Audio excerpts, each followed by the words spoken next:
Hello दोस्तों, Shri Ram classes की online classes में मैं रवि राजपूत आपका हार्दिक स्वागत करता हूं। दोस्तों, इससे पहले हमने जो दो वीडियो डाले YouTube के ऊपर श्री राम क्लासेस की ऑनलाइन में, तो उसमें आपने राष्ट्रीय आंदोलन के बारे में पढ़ना काफ़ी जाना। आपको मैंने बताया था कि राष्ट्रीय आंदोलन के 3 काल में हमारा पहला चरण चल रहा था, जिसमें हमने पहले 2 वीडियो के अंदर जो कांग्रेस के मुख्य अधिवेशन थे उनके बारे में चर्चा की। इसके अलावा उदारवादी काल की कुछ महत्वपूर्ण बातों के बारे में, उन नेताओं के बारे में मैंने आपको बताया। तो आज का हमारा जो टॉपिक रहेगा वो उदारवादी काल 1885 से 1905 में जो राष्ट्रीय आंदोलन का पहला चरण है उदारवादी काल, उसमें किस प्रकार के नेताओं की सोच थी, उनके कार्य करने की क्या शैली थी, उनके राष्ट्रीय आंदोलन में आगमन से राष्ट्रीय आंदोलन के ऊपर क्या प्रभाव पड़ा, उसके क्या परिणाम हुए, किस तरह से भारतीय जनता को उन्होंने शिक्षित किया, इसके बारे में मैं आपको बताऊंगा। दोस्तों, आज के हमारे इस वीडियो के अंदर उदारवादी काल का जो क्षेत्र है वो पूरी तरह से कह सकते हैं कि कंप्लीट हो जाएगा। उसके बाद हमारे नेक्स्ट वीडियो में उग्रवादी काल और उसके बाद गांधी युग के बारे में हम चर्चा करेंगे। साथियों, मैं आपको बताना चाहता हूं कि हम किसी भी टॉपिक के ऊपर एकदम विस्तृत तरीके से अध्ययन करना चाहते हैं। विस्तृत तरीके से अध्ययन करने से हमें ये फायदा होगा कि किसी भी परीक्षा के लिए हम अपने आप को तैयार कर पाएंगे। हो सकता है हमारी तैयारी की जो प्रक्रिया वो धीरे धीरे रहे, लेकिन हमारी जो तैयारी की प्रक्रिया होगी वो एक ऐसी प्रक्रिया होगी जिसमें हम किसी भी परिस्थिति में किसी भी एग्जाम का मुकाबला करने के लिए सक्षम होंगे। तो अब हमारी इस नई कल की कड़ी में हमने पढ़ा था कि कांग्रेस के मुख्य अधिवेशन क्या हुए, उसमें क्या क्या निर्णय हुए, उसके बारे में मैंने आपको बताया था, जिसमें 1885 से 1947 तक के सभी महत्वपूर्ण अधिवेशनों के बारे में मैंने बताया। चाहे वो लखनऊ अधिवेशन हो, चाहे वो लाहौर अधिवेशन हो, चाहे वो हरिपुरा अधिवेशन हो, चाहे कलकत्ता अधिवेशन हो, उसके बारे में मैंने आपको बताया। तो साथियों, आज हम उदारवादी काल को कंप्लीट करना चाहते हैं उस टॉपिक को। तो इस चरण में मैं आपको बताता हूं कि उदारवादी काल का जो आरंभ है वो 1885 से माना जाता है, यानी कि भारत का जो राष्ट्रीय आंदोलन है उसकी शुरुआत कांग्रेस की स्थापना से मानी गई है। और 1885 से 1905 तक का जो 20 साल का टाइम पीरियड है उसको हम उदारवादी काल कहते हैं। देखो, इस काल में जो कह सकते हैं कि प्रमुख नेता उदारवादी काल के, तो उदारवादी काल के जो प्रमुख नेता थे उनमें दादा भाई नारोजी, बदरुद्दीन तैयब जी, गोपाल कृष्ण गोखले, महादेव गोविंद रानडे, फिरोज शाह मेहता आदि कई नेताओं का मुख्य रूप से इस काल के अंदर नाम आता है। ये 20 साल तक इन्होंने राष्ट्रीय कांग्रेस के नेतृत्व किया। इसके अलावा भारत के लोगों को इन्होंने एक तरह से राजनीतिक शिक्षा प्रदान की। तो ये प्रमुख नेता थे उदारवादी काल के, जिन्होंने राष्ट्रीय आंदोलन के क्षेत्र में महत्वपूर्ण कार्य जो है संपादित किया। उसके बाद हम ये जानना चाहते हैं कि इनके कार्य करने की नीति कैसी थी। तो सबसे पहले साथियों, मैं आपको ये बताना चाहूँगा कि उदारवादी काल के जो नेता थे उनकी ये सोच थी कि जो ब्रिटिश शासन है वो कंप्लीटली कह सकते हैं वो भारत को शिक्षित करना चाहते हैं। ब्रिटिश शासन जो है वो भारत को शिक्षित करना चाहते हैं, और शिक्षित करने के उद्देश्य से अगर हम उनके सामने अपनी बातों को रखेंगे तो हमारी बात के ऊपर अवश्य रूप जो है वो ध्यान देंगे। तो इसी दिशा में उन्होंने ब्रिटिश सरकार के सामने अपनी बात को रखने के लिए कह सकते हो कि संवैधानिक साधनों का पूरी तरह से सहारा लिया। संवैधानिक साधनों का मतलब ये हो गया कि उदारवादी नेताओं ने जब भी अपनी बातों को ब्रिटिश सरकार के सामने रखा तो लिखित में रखा, प्रार्थना पत्र के माध्यम से रखा, प्रार्थना पत्र के माध्यम से उन्होंने समझाने का प्रयास किया। तो इस तरह से ब्रिटिश सरकार के सामने उन्होंने रखा, और उनकी कह सकते हैं कि ब्रिटिश शासन के अंदर गहरी आस्था थी।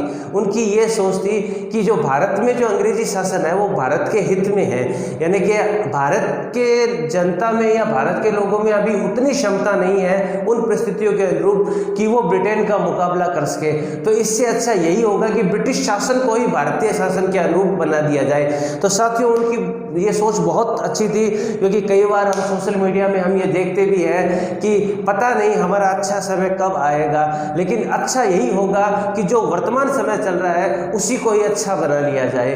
तो वो सही सोच थी कि उस समय की जो परिस्थितियां थी वो ब्रिटेन से मुकाबला करने वाली नहीं थी, इसलिए उनके लोगों की ये सोच सही थी कि ब्रिटिश प्रशासन को भी भारत के प्रशासन के अनुरूप बना लिया जाए। तो उन्होंने संवैधानिक साधनों के माध्यम से, कह सकते हो संवैधानिक साधन, उन्होंने प्रार्थना पत्र रखे।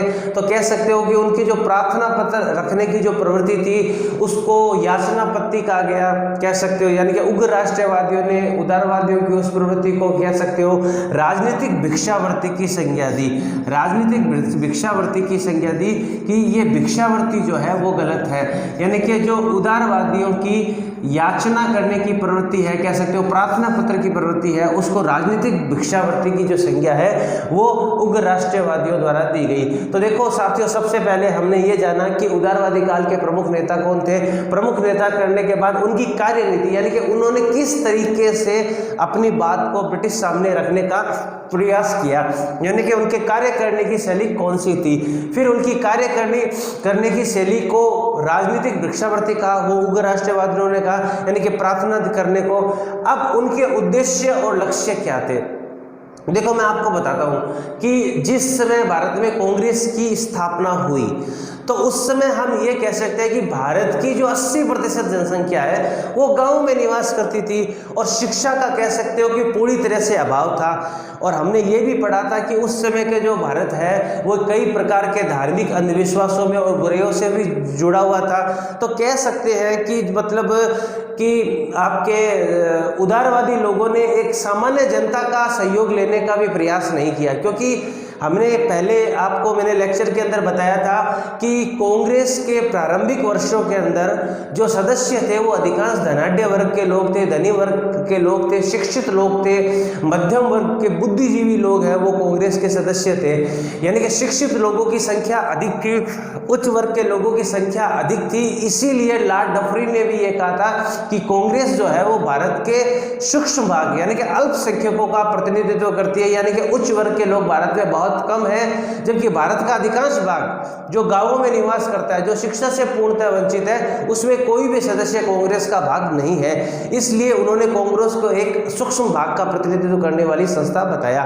तो आरंभिक काल में जो ये कांग्रेस के सदस्य थे, उदारवादी थे, वो सारे शिक्षित लोग थे। तो इनकी ये सोच थी कि इस राष्ट्रीय आंदोलन में सामान्य जनता का सहयोग नहीं लिया जा सकता। उसका कारण क्या था? उसका कारण ये नहीं था कि ये अपने आप को बहुत अधिक शिक्षित मानते थे, ये अपने आप को बहुत योग्य मानते थे। इनका ये मानना था कि भाई भारत के ग्रामीण परिवेश में तो अभी भी जाति प्रथा जैसी संकीर्ण विचारधाराएं विद्यमान है। तो जब तक इस संकीर्ण विचारधाराओं से समाज को ऊपर नहीं उठाया जाएगा तब तक लोगों के अंदर जो है चेतना का अभ्युदय होना संभव नहीं है। तो एक तरह से हम ये भी कह सकते हैं कि हमें अगर ये कोई पूछे कि उदारवादी जो काल है उस काल के जो नेता है वो अपने लक्ष्यों को पूरी तरह से अचीव क्यों नहीं कर पाए, तो उसका एक रीजन ये भी माना जा सकता है, वो ये रीजन माना जा सकता है कि समाज का एक बहुत बड़ा वर्ग जो शिक्षा से वंचित था वो उदारवादियों के साथ नहीं था। तो राष्ट्रीय आंदोलन इतना सक्सेस, राष्ट्रीय आंदोलन के सफलता के अंदर उनकी भूमिका को इतना विशेष नहीं माना जा सकता, क्योंकि समाज का एक बहुत बड़ा वर्ग जो है उदारवादी लोगों की, उदारवादी नेताओं की नीतियों से एकदम पृथक था। तो उदारवादी काल के नेताओं की जो नीतियां हैं उसकी प्रार्थना पत्र की नीति को उग्र राष्ट्रवादियों ने राजनीतिक भिक्षावृत्ति की संज्ञा थी। उन्होंने अहिंसक साधनों के माध्यम से ही भारत को स्वतंत्र कराने का प्रयास किया। वो ब्रिटिश शासन को भारत के हित में मानते थे। तो प्रमुख नेताओं के बाद उनके कार्य करने की शैली है उसके ऊपर हमारा डिस्कस हो चुका। उसके बाद उनके क्या उद्देश्य और क्या लक्ष्य थे, तो देखो मैं आपको बताना चाहूँगा कि कांग्रेस की स्थापना के बाद जो भी लोग कांग्रेस के साथ जुड़े तो उन लोगों के सामने सबसे बड़े दो चैलेंज थे। सबसे पहला जो चैलेंज उनके सामने था वो ये था कि भारत की जनता जो पूर्ण रूप से शिक्षित नहीं है, अशिक्षा का उनके ऊपर प्रभाव बढ़ा हुआ है, तो उनको कह सकते हो शिक्षा के साथ साथ राजनीति की शिक्षा भी देना। यानी कि सबसे पहले भारत की जनता में भारतीय समाज के प्रति, देश के प्रति राजनीतिक चेतना को जागृत करना और जागृत करके उन्हें राजनीतिक शिक्षा देना, ये उदारवादी नेताओं का पहला लक्ष्य था। मैं आपको दोबारा बताना चाहता हूं कि जो उदारवादी नेता थे जिन्होंने 20 साल तक कांग्रेस का नेतृत्व किया, उनके सामने सबसे पहला जो लक्ष्य था राष्ट्रीय आंदोलन का, वो लक्ष्य ये था कि भारत की जनता को शिक्षित करें, राजनीतिक दृष्टि से, सामाजिक दृष्टि से शिक्षित करें और उनको एक करें। राष्ट्रीय आंदोलन के संचालन के लिए उन्हें एक करें, क्योंकि जब तक वो राष्ट्रीय आंदोलन के संचालन के लिए एक नहीं होंगे, जब तक उन्हें राजनीतिक शिक्षा नहीं प्रदान की जाएगी, तब तक राष्ट्रीय आंदोलन का सफलतापूर्वक संचालन नहीं हो सकता।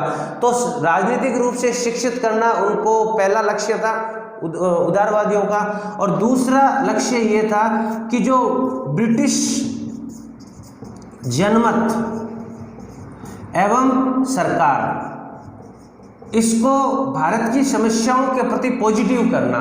देखो मैं आपको बताता हूं कि उदारवादियों का ये लक्ष्य था कि ब्रिटिश नागरिकों के अंदर ये भावना उत्पन्न करना कि ब्रिटिश सरकार भारत की जनता के साथ समानता का व्यवहार करे। ब्रिटिश सरकार के मन में ये भावना उत्पन्न करना कि भारत की समस्याओं को देखते हुए वो भारतीयों के साथ समानता का व्यवहार करे। ये सोच डेवलप करना भी उनका एक बहुत बड़ा टारगेट था कि पहले ब्रिटिश सरकार को इस चीज़ का रियलाइज तो करवाया जाए कि भाई वास्तव में भारत की समस्याएं हैं और उन समस्याओं का निदान होना आवश्यक है, वरना ब्रिटिश सरकार तो पूरी तरह से भारत की समस्याओं की तरफ से बेखबर थी। तो ये एक कह सकते हो कि उनके दो टारगेट थे। तो अब पहले टारगेट को उन्होंने कैसे अचीव किया और फिर दूसरे टारगेट को कैसे अचीव किया। पहला टारगेट ये था कि भारत की जनता में राजनीतिक शिक्षा प्रदान करना, उनमें एकता को स्थापित करना। तो इसके लिए उन्होंने क्या किया, संवैधानिक साधनों का सहारा लिया। संवैधानिक साधन क्या थे वो मैंने आपको बता दिया कि उन्होंने प्रार्थना पत्रों के माध्यम से ब्रिटिश सरकार के सामने अपनी बातों को रखा और उनको विश्वास था कि ब्रिटिश शासन इन प्रार्थना पत्रों के ऊपर अवश्य ध्यान देगी।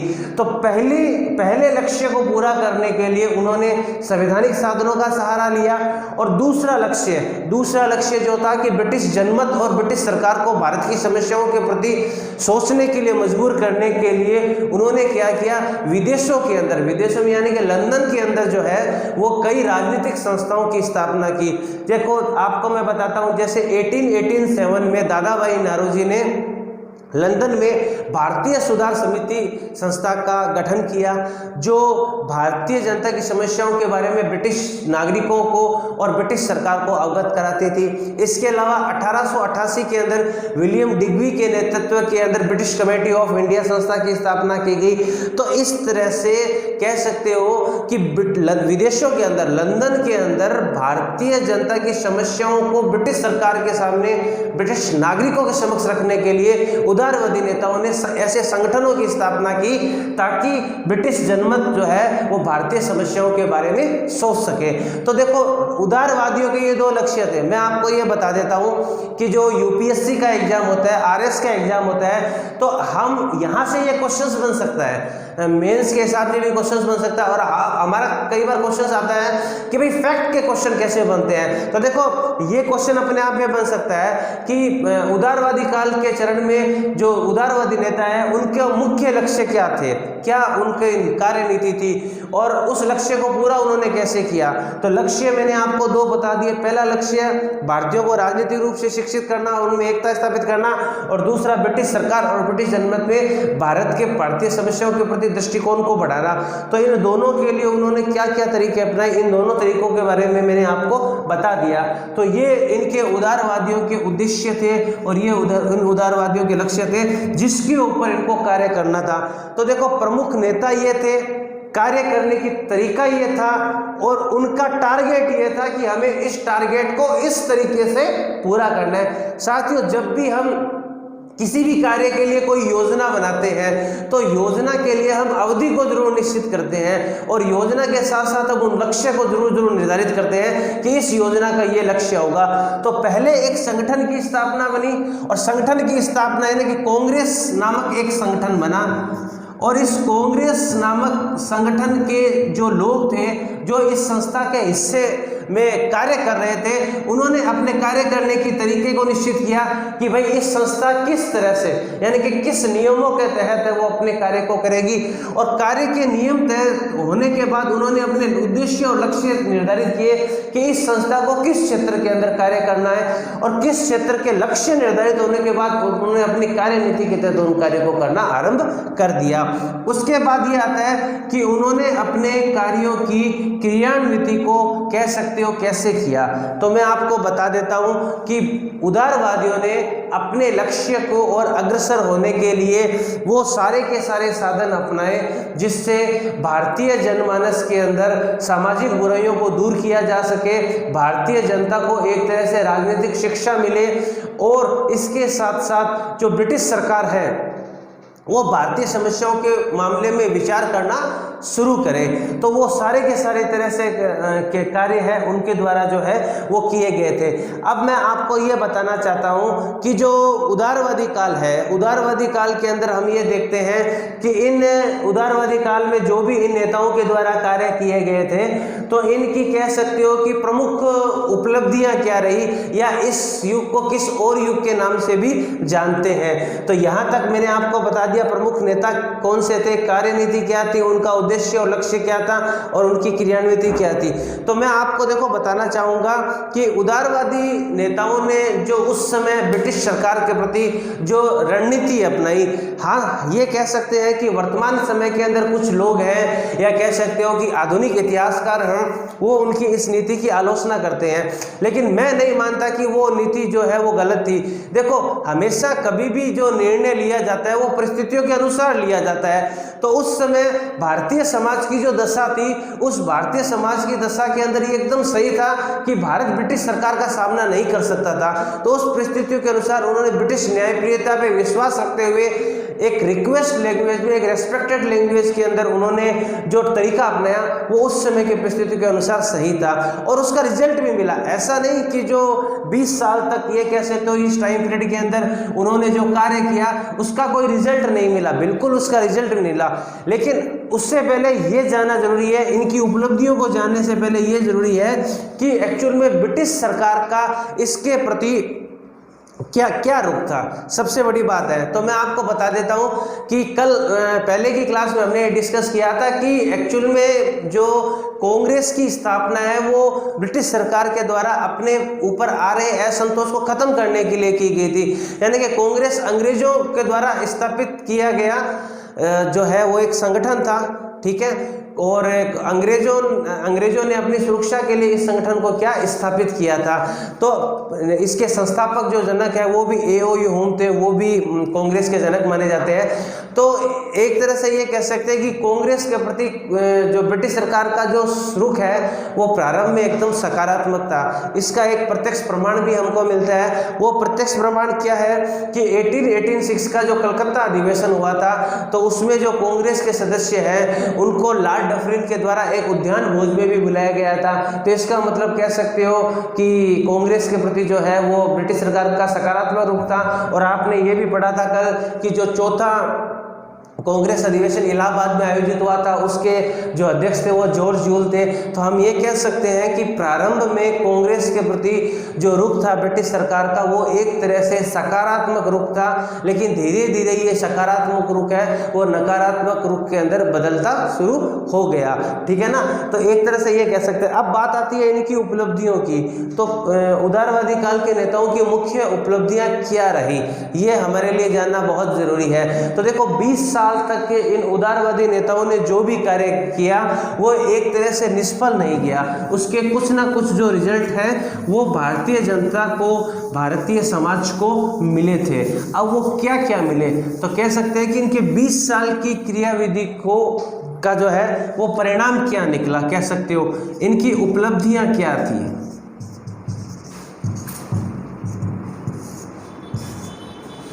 तो मैं आपको ये बताना चाहूँगा कि इनकी सबसे पहली जो उपलब्धि मानी जाती है वो 1886 में लोक सेवा आयोग की स्थापना। उदारवादियों के प्रयत्नों का ही परिणाम था कि 1886 में लोक सेवा आयोग की स्थापना हुई। और भारत और इंग्लैंड में एक साथ परीक्षा कराने पर सहमति बनी। तो सबसे पहली उपलब्धि इनकी ये मानी जाती है कि लोक सेवा आयोग की स्थापना हुई। नंबर 2, जो भारत में खर्च किया जा रहा था उस खर्च की जांच हेतु वेलबाई आयोग का गठन किया गया, क्योंकि कांग्रेस ने अपने पहले अधिवेशन के अंदर ये मांग रखी थी कि भारतीय प्रशासन की जांच के लिए रॉयल कमीशन की नियुक्ति की जाए और सैनिक खर्च में कटौती की जाए।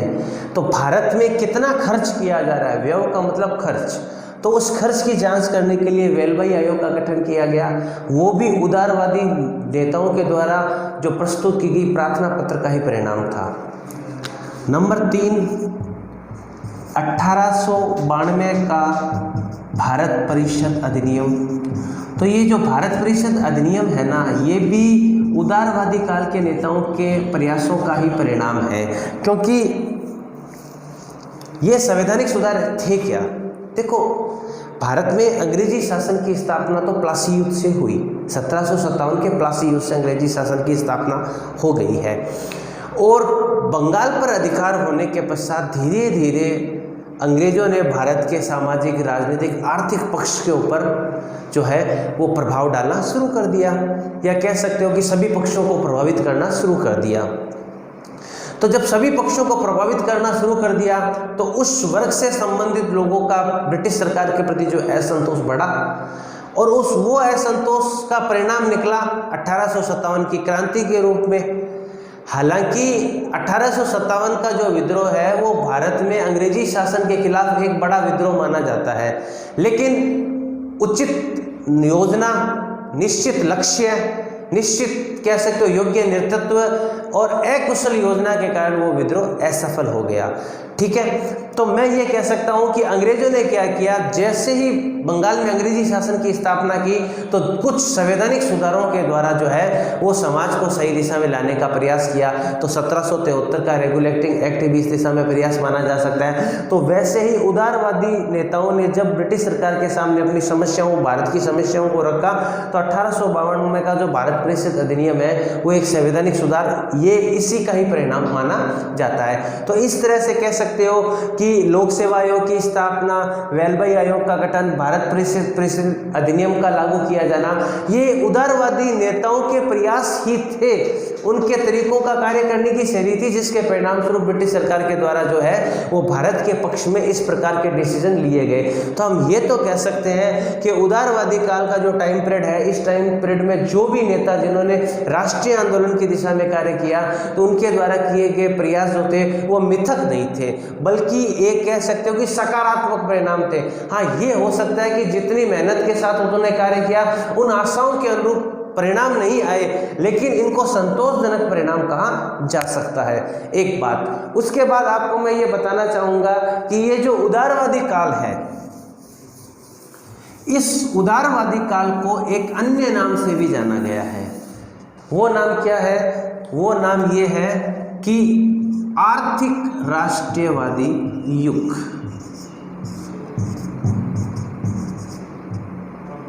ये नाम आपने, मुझे जहाँ तक लगता है कि ज़्यादा नहीं सुना होगा, क्योंकि हम यही सुनते हैं कि उदारवादियों को जो है वो नरमपंथी नेता कहा गया है।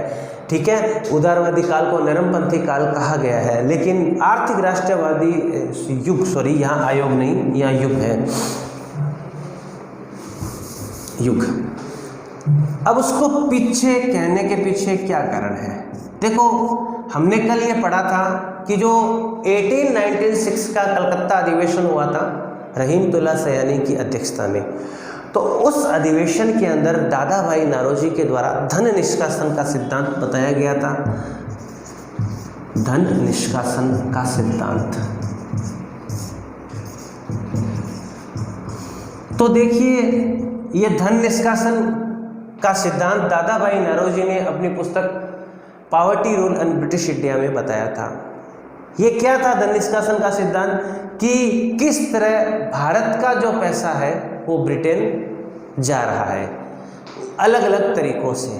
तो भारत में जो धन का निष्कासन किया जा रहा है ब्रिटेन सरकार के द्वारा, उसकी विस्तृत व्याख्या इसके अंदर की गई थी कि भारत जो है वो ब्रिटिश उपनिवेश था और ब्रिटिश सरकार भारत से सस्ते दाम पर कच्चे माल को खरीदती और ब्रिटेन में औद्योगिक क्रांति हो चुकी थी। तो उस औद्योगिक क्रांति के दौरान ब्रिटेन के कारखानों में जो वस्तुएं बनी वो उसको खपने के लिए भारत का बाजार मिला, तो भारत के लोग जब उसे खरीदते तो भारत का पैसा ब्रिटेन जा रहा था। तो कह सकते हो कि धन निष्कासन का जो सिद्धांत दिया तो भारतीय समाज को दादा भाई नौरोजी ने बताया कि किस तरह हम अपने पैसों को ब्रिटेन भेज रहे हैं, किस तरह हमारे कुटीर उद्योगों का पूरी तरह से नाश हो गया है। वो भारत जो सोने की चिड़िया माना जाता था, जो हस्तकला के क्षेत्र में बहुत अधिक समृद्ध था, आज इन ब्रिटिश चीज़ों को लेने के कारण किस तरह पतन के कगार पर पहुंच गया है। तो हम ये कह सकते हैं कि भारतीय जनता को, भारतीय समाज को दादा भाई नौरोजी के इस धन निष्कासन सिद्धांत ने एक चीज़ तो दिमाग में अच्छी तरह से डाली दी कि अगर हम अपने देश के कुटीर उद्योगों को समृद्ध बनाएं तो उससे देश को काफ़ी फायदा होगा, क्योंकि इससे पहले भारत की जनता को ये पता नहीं था कि कितना पैसा बाहर जा रहा है। नंबर 1। नंबर 2, आपके कह सकते हो कि जो महादेव गोविंद रानडे थे, महादेव गोविंद रानडे ने एक पुस्तक लिखी थी जिसका नाम है रानडे ने भारत के औद्योगिक विकास के महत्व के बारे में पूरी तरह से जनता को शिक्षित किया कि किस तरह भारत औद्योगिक विकास की राह के ऊपर चलेगा तो भारत का किस प्रकार से विकास होगा। यानी कि कह सकते हो कि भारतीय जनता को औद्योगिक विकास की तरफ रानडे ने शिक्षित करना आरंभ किया था। लेकिन यहाँ मैं आपको ये बताना चाहूँगा कि हमारे राष्ट्रपिता महात्मा गांधी की ये सोच थी कि जो इंग्लैंड की औद्योगिक क्रांति है उस तरह भारत में औद्योगिक क्रांति का होना सही नहीं है, क्योंकि भारत की जो अधिकांश जनता है वो गाँव में निवास करती है और वहां पर कुटीर उद्योगों का पूरी तरह से संचालन हो रहा है। और अगर भारत में औद्योगिक क्रांति हो जाएगी तो भारत का एक बहुत बड़ा वर्ग जो श्रमिक के रूप में कार्य कर रहा है, जो मजदूर के वर्ग रूप में कार्य कर रहा है, वो पूरी तरह से बेरोजगार हो जाएगा। तो हालांकि महादेव गोविंद रानडे के द्वारा भारत के औद्योगिक विकास के बारे में भारतीय जनता को शिक्षित किया गया, औद्योगिकरण की दिशा में कार्य किया गया, लेकिन कह सकते हो कि वो उतना सफल नहीं हो पाता भारत में जितना कि ब्रिटेन में हुआ था। उसके बाद जो नंबर 3 आता है वो नाम आता है रमेश चंद्र दत्त का। देखो, रमेश चंद्र दत्त ने एक पुस्तक लिखी थी भारत का आर्थिक इतिहास, इकोनॉमिक हिस्ट्री ऑफ इंडिया।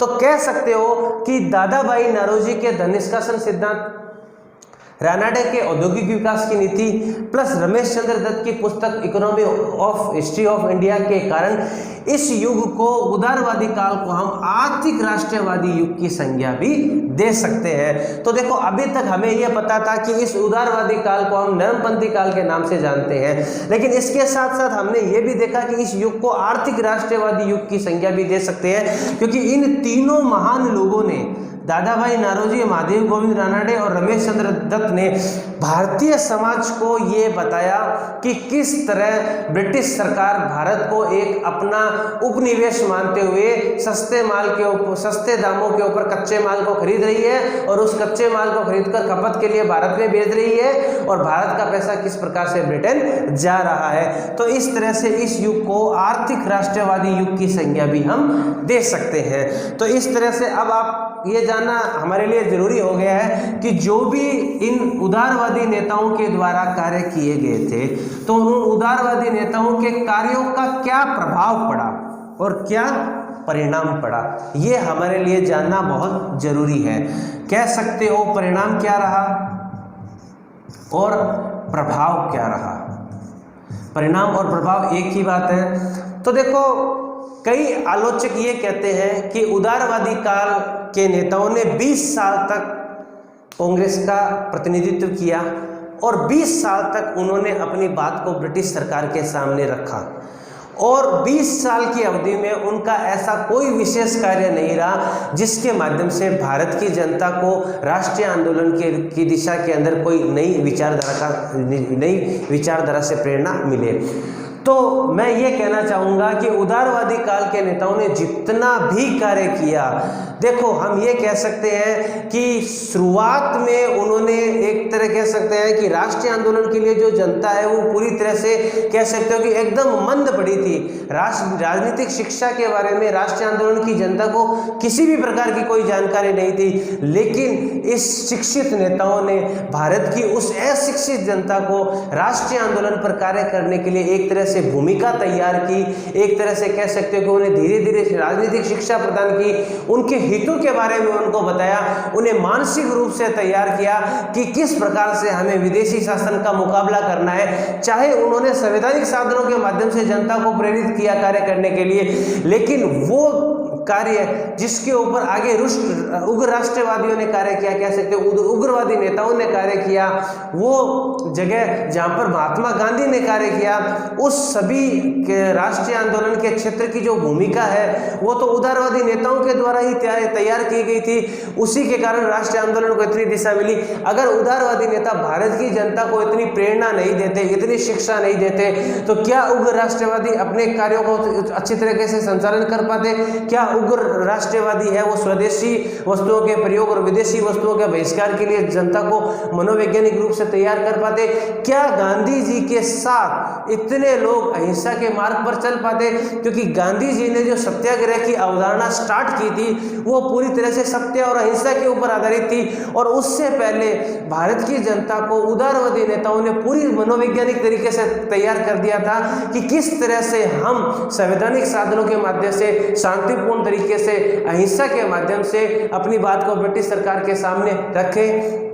दोस्तों, आपने कई बार सुना था कि गांधी जी ये कहते थे कि अगर किसी व्यक्ति के द्वारा तुम्हारी एक गाल के ऊपर थप्पड़ मार दिया जाए तो दूसरा गाल भी आपको आगे कर देना चाहिए। तो ये सोच डेवलप गांधी जी ने की, लेकिन इससे पहले उदारवादी काल के नेताओं ने भारतीय जनता को इस तरह से प्रशिक्षित कर दिया था कि किस तरह हम शांतिपूर्ण तरीके से हम लक्ष्य की ओर कैसे बढ़ सकते हैं, राष्ट्रीय आंदोलन की ओर किस तरह से बढ़ सकते हैं। तो उदारवादी काल के जितने भी नेता थे उनके द्वारा जो किए गए कार्य हैं, उन्होंने भावी राष्ट्रीय आंदोलन की, भावी स्वतंत्रता संघर्ष की एक पृष्ठभूमि, मजबूत पृष्ठभूमि को तैयार किया और मनोवैज्ञानिक रूप से तैयार किया। अगर उदारवादी काल के नेता उस समय जनता को इस तरह की राजनीतिक शिक्षा नहीं प्रदान करते, लोगों के मन में चेतना को जागृत नहीं करते, तो मैं निश्चित रूप से कह सकता हूं कि हमें आज़ाद होने में और बहुत अधिक समय लग जाता, क्योंकि शुरुआत जो होती है वो बहुत दमदार होनी जरूरी होती है। जब शुरुआत अच्छी होती है तो अंत हमेशा अच्छा होता है, ये हमने कई बार सुना है। तो उदारवादी काल के जो 20 काल है, दिखने में हमें लगता है कि बहुत बड़ा रिजल्ट नहीं मिला, लेकिन भावी पृष्ठभूमि को तैयार करने में इनकी महत्वपूर्ण भूमिकाओं, इनके महत्वपूर्ण योगदान को पूरी तरह से नकारा नहीं जा सकता। हम ये भी कह सकते हैं कि ये एक ऐसा चरण है, उस चरण में ही ब्रिटिश सरकार भारतीय जनता की समस्याओं के ऊपर पूरी तरह से मनोवैज्ञानिक रूप से सोचती थी। आपको मैं बताता हूँ, इस काल के जो प्रमुख नेता थे दादा भाई नारोजी थे।